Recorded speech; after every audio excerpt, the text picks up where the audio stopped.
आज तो मज़ा ही आ गया है ना राव साहब। राव साहब के हाथ पर ताली देते हुए मेरे नाना जी ने पूछा। ठीक कहा ना, कहते हुए राव साहब ने शराब से भरे हुए अपने ग्लास को मुंह से लगा लिया और शराब पीने लगे।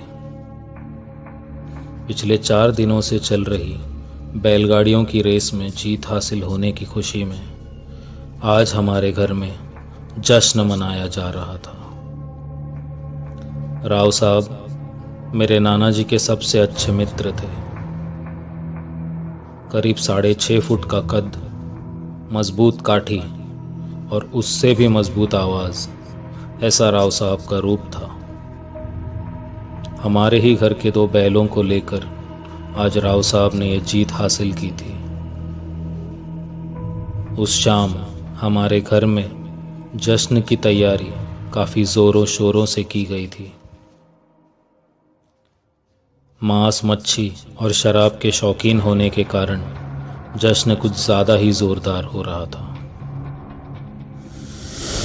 शराब और खाना ख़त्म करते करते रात के 2 बज गए थे। रात काफ़ी होने के कारण मेरे नाना जी ने राव साहब से दरख्वास्त की कि वे आज रात हमारे ही घर में ठहर जाएं और अगली सुबह अपने घर के लिए निकले। राव साहब ने बहुत ज़्यादा शराब पी रखी थी और वो ढंग से चल भी नहीं पा रहे थे, लेकिन उन्होंने जाने की जिद की और निकल गए।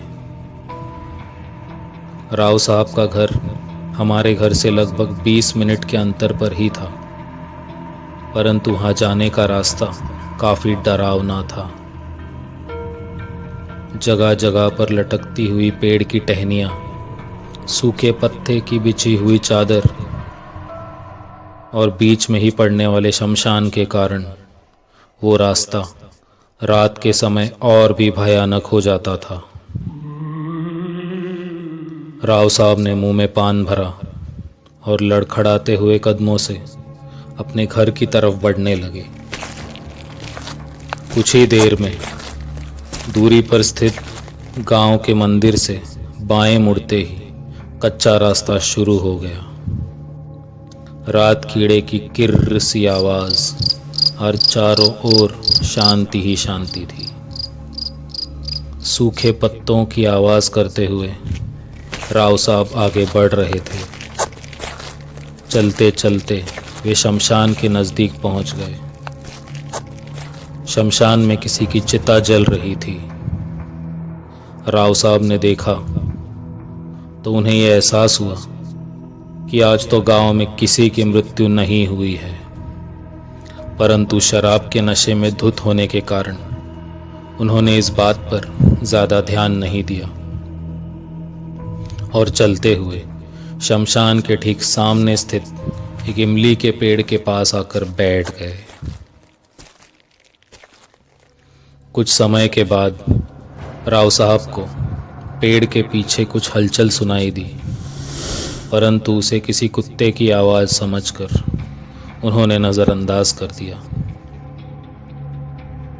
और अपनी जेब से तंबाकू का बटुआ निकालकर तंबाकू मलने लगे। उठकर वो 2 कदम आगे बढ़ ही रहे थे कि उनके कानों पर एक आवाज़ आई। राव साहब। उन्होंने पीछे मुड़कर देखा तो वो आवाज़ उसी पेड़ के पीछे से आ रही थी। राव साहब को लगा कि रात के समय कोई गांव वाला उनके साथ मजाक कर रहा है। उन्हें काफ़ी गुस्सा आ गया और उन्होंने अपनी जेब से चाकू निकालकर उस पेड़ के पीछे की तरफ जाकर देखा तो वहाँ कोई नहीं था।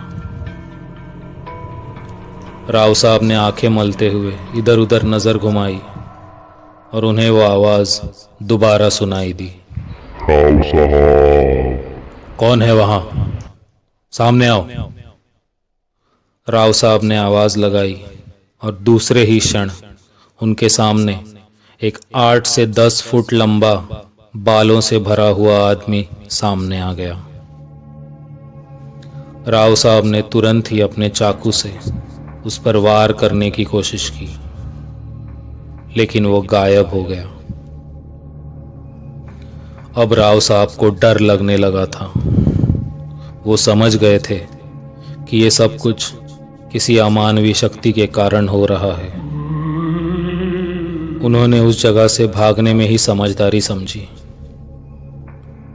परंतु उनके पैर जैसे उसी जमीन में गड़ गए थे। वे हिल भी नहीं पा रहे थे। तभी वो बड़ा सा आदमी दोबारा उनके सामने आया और हंसने लगा और फिर से गायब हो गया। काफी मशक्कत करने के बाद राव साहब ने अपने फंसे हुए पैर को छुड़ा लिया, लेकिन अपने घर की तरफ दौड़ने के बजाय वो चीखते हुए उस आदमी को पुकारने लगे, किधर गया साले, सामने आ।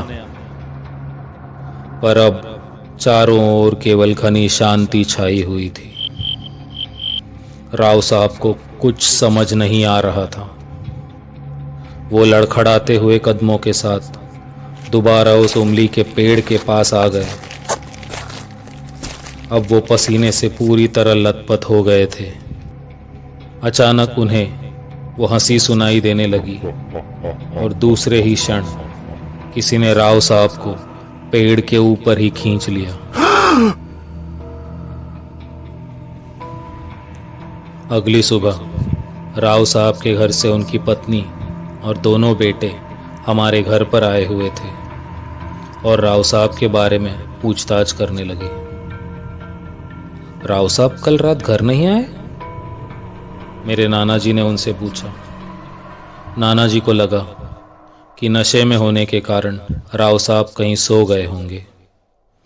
उस पर उनके बेटे ने कहा, नहीं अन्ना, अगर ऐसा होता तो वो हमें आज सुबह नजर आ जाते, क्योंकि हम उसी मार्ग से आए हैं। नाना जी ने तुरंत ही गांव वालों को इकट्ठा किया और राव साहब को ढूंढने निकल पड़े। 8 से 10 लोगों के साथ राव साहब के घर के रास्ते पर चले गए और कुछ गांव वालों को गांव की दूसरी तरफ भेज दिया।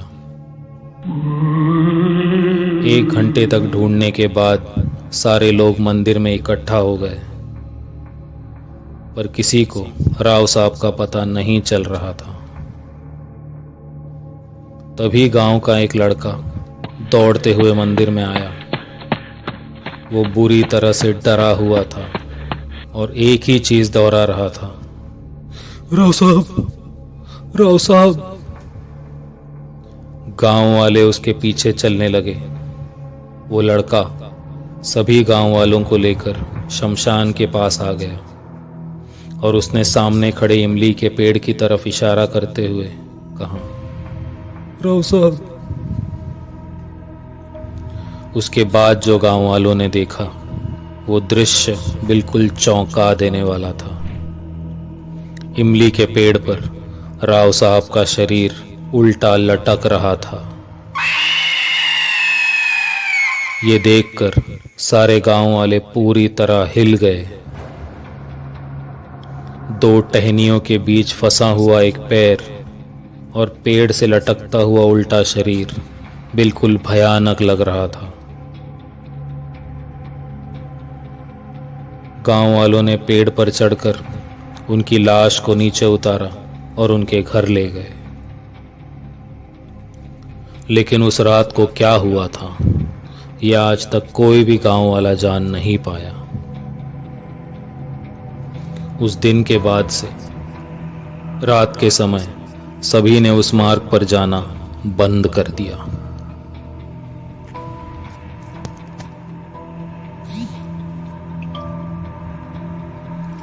दोस्तों, यदि आपको मेरी ये कहानी पसंद आई हो तो हमारे चैनल को लाइक कीजिए और सब्सक्राइब कीजिए। मैं फिर लौटूंगा जल्द ही एक नई कहानी के साथ। धन्यवाद।